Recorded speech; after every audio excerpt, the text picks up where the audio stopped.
क्या तुम जानते हो कि एक लड़का जिसे स्कूल में बच्चे बहुत परेशान करते थे, उसने दुनिया की सबसे बड़ी स्पेस कंपनी खड़ी कर दी।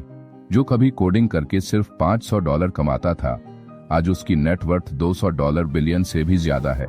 ये कहानी है एलन मस्क की, जो इंसानों को मंगल ग्रह तक ले जाने का सपना देखता है। लेकिन क्या उसका ये सपना सच होगा? चलो एलन मस्क की जिंदगी की अनसुनी कहानी और उनके संघर्षों को समझते हैं। एलन मस्क का जन्म 28 जून 1971 को दक्षिण अफ्रीका में हुआ था। बचपन से ही वो अलग सोचते थे। जब दूसरे बच्चे क्रिकेट या फुटबॉल खेलते थे, तब एलन एनसाइक्लोपीडिया पढ़ते थे।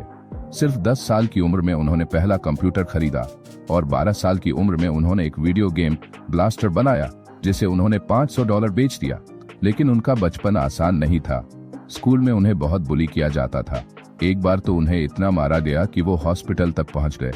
लेकिन उन्होंने हार नहीं मानी।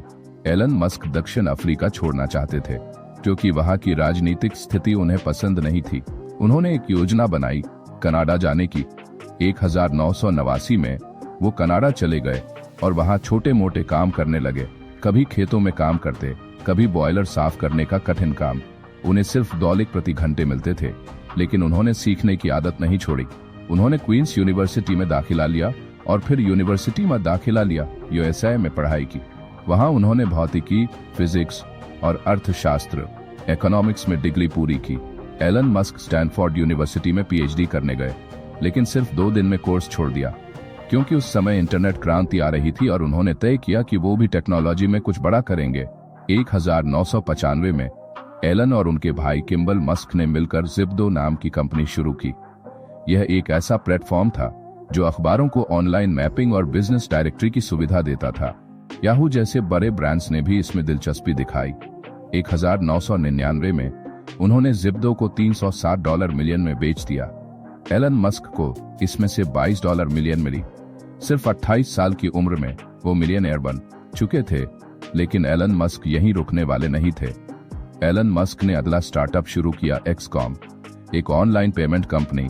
बाद में ये कंपनी पेपल बन गई, जो दुनिया की सबसे बड़ी ऑनलाइन पेमेंट सर्विस बनी। लेकिन कंपनी के बोर्ड मेंबर्स उनसे खुश नहीं थे और उन्हें CEO पद से हटा दिया गया। ये उनके लिए सबसे बड़ा झटका था। फिर भी उन्होंने पेपाल को एक $5 बिलियन ने eBay को बेच दिया और उन्हें $180 मिलियन मिले। अब एलन मस्क के पास पैसा था, लेकिन उनका असली सपना था स्पेस में जाना। पेपैल से मिले पैसों का एलन मस्क ने $100 मिलियन SpaceX में लगा दिया। उनका मिशन था मंगल ग्रह पर इंसानों को भेजना। लेकिन पहली 3 लॉन्च फेल हो गईं। रॉकेट ब्लास्ट हो रहे थे, पैसे खत्म हो रहे थे और इन्वेस्टर्स SpaceX को मजाक समझ रहे थे। एक और असफलता और एलन मस्क का सपना बिखर जाता। 2008 में चौथी बार लॉन्च सफल हुआ। नासा ने इसे देखकर एक $6 बिलियन का कॉन्ट्रैक्ट दे दिया। ये एलन मस्क की सबसे बड़ी जीत थी। 2004 में एलन मस्क ने टेस्ला मोटर्स में निवेश किया। उस समय लोग इलेक्ट्रिक कारों को मजाक समझते थे। 2008 में टेस्ला लगभग दिवालिया हो गया। एलन मस्क ने अपनी आखिरी बची कुची सेविंग्स टेस्ला में लगा दी। फिर आई टेस्ला मॉडल S, जो दुनिया की सबसे बेहतरीन इलेक्ट्रिक कार बनी। आज टेस्ला $700 बिलियन की कंपनी है और एलन मस्क दुनिया के सबसे अमीर आदमी बन रहे। एलन मस्क सिर्फ स्पेस और कारों तक सीमित नहीं रहे। उन्होंने न्यूरालिंक नाम की कंपनी बनाई, जो दिमाग और AI को जोड़ने का काम कर रही है। उन्होंने बोरिंग कंपनी शुरू की, जो अंडरग्राउंड टनल्स बनाएगी ताकि ट्रैफिक कम हो। और सबसे बड़ा धमाका 2022 में उन्होंने ट्विटर को $44 बिलियन में खरीद लिया। एलन मस्क का मकसद है फ्री स्पीच को बढ़ावा देना। आज एलन मस्क दुनिया के सबसे बड़े इनोवेटर हैं, जो एक नए भविष्य का सपना देख रहे हैं। क्या वो वाकई इंसानों को मंगल तक पहुंचा पाएंगे? ये देखना अभी बाकी है। वो हमेशा जोखिम उठाते हैं, चाहे पेपैल हो, SpaceX हो या टेस्ला।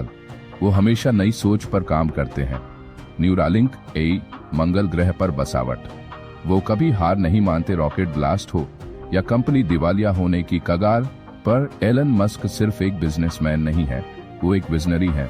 उनकी ये कहानी हमें सिखाती है कि अगर सपना बड़ा हो तो जोखिम भी बड़ा लेना पड़ता है।